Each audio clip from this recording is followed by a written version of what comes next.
What's up, everyone? So here we are back at the shop. I kind of took a little break. Me and the wife went on vacation and stuff like that. So here we are back at the junkyard shop. I spent all day yesterday on my free Saturday to clean this place up. Like, if you caught any of the videos prior to this place was retardedly messed up. Like my brother and everyone who works here just made this place incredibly dirty. And as you can see, I'm not completely finished, so I gotta get rid of this, clean that corner, and then organize that big spaghetti mess. But I got rid of everything in this corner, cleaned up all of that. I mean, I'm pretty satisfied with it right now and actually being here and work. So very big step up from what it was. And then here is my TIG. I brought this down and then basically built me a nice little TIG station for welding aluminum and everything I need for the 350Z. So that being said, I didn't get any work done on the Z yesterday. So today, it's Sunday, I was gonna just kind of go spend the whole afternoon working on this. So pretty much the update on this car as it sits is 2J's mounted up, everything like that, as it was in the last video.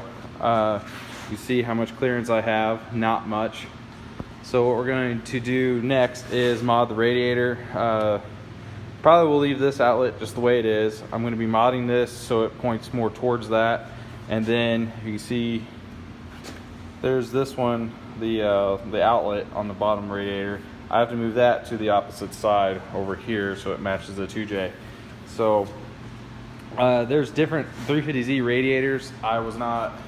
Didn't really do much research. I just picked one for an 03, and if I had picked a different one, it probably would have been a little easier to mod out, but didn't really do that much research. So if you do it, you might want to check that out.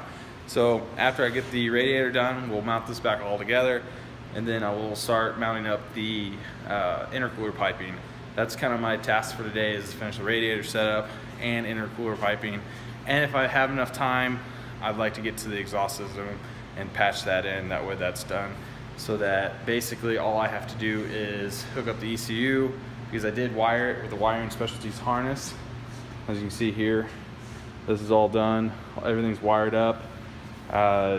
Pretty much just hook up the ECU, and then I have to hook up some battery cables, and it's pretty much ready to go except for the fuel lines. I still haven't quite figured out how, I say figured, but decided how I'm gonna run them. There are some factory hard lines I'd like to reuse just because of the way they're routed and everything, but I may not use them, so I'm not sure. But the fuel setup fuel sending unit is done. I did mod this out, and I might take it apart later on, show what I did with this. So inside here is a Walbro 400 pump, and I made that fit, and pretty much all I have to do next is just wiring the pigtail to it. I just haven't done that yet. So, and then we will probably put because it needs to be turned into a return fuel system, we'll be drilling a hole probably about right in this area. Yeah, it'd be about right here. And then we'll put a bulkhead fitting in there so that I can do a return system. So that might be for the next couple days. We'll get to that. So, but for now, we'll do the intercooler piping. Okay, so we're back. A little update. I got the radiator done, and I modded out the bumper support for the Z.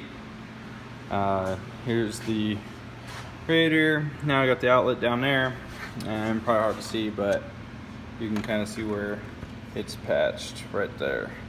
So that's done. Put the radiator back in. It's core support. I'm gonna get ready to bolt it all back up. I just want to see how the new modded cross member is going to fit up. If anyone decides to mod one of these, obviously I don't recommend it because it pretty much destroys the safety of your car, but if you end up doing it anyway, definitely have a plasma cutter on hand. This has the inner rib on these, and I'm not saying it's impossible to do with a grinder, but definitely went a lot faster with a plasma cutter. I was able to just notch it apart real quick and then clean it up with a grinder and get that nice and set up. So pretty much the intercooler will now slip down inside there. So let's see if I can set this up real quick. So actually probably not going to be able to. Hang on.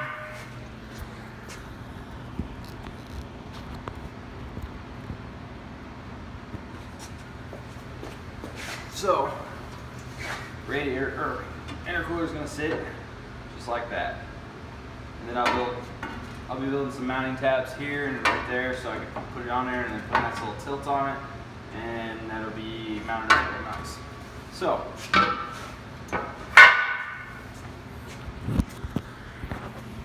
that's basically the next step in this process of setting up the intercooler pipe. This shouldn't take me too long to do set the intercooler on, and then I will then start with the intercooler piping and hopefully have that finished up by the end of the day.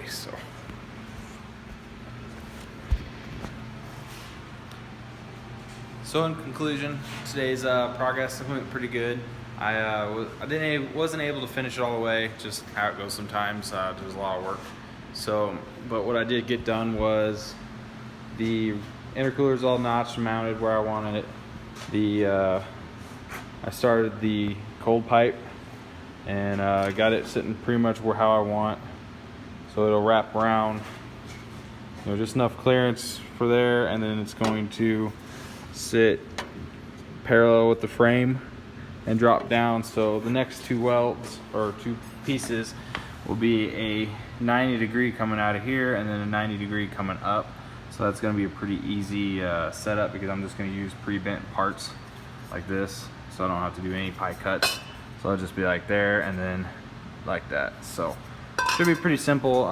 It's just late. I'm gonna head out and get some dinner. So did not finish this. That's an easy fix. I'll do that, maybe tomorrow after work. So that's kind of just the plan for now. I just see all my pieces from previous cars and new pieces in boxes. I try to keep all the intercooler piping as I can, because you never know when you need it. So, but anyways, hope you guys enjoyed this little video of the progress of this 350Z 2J swap. So see you guys later.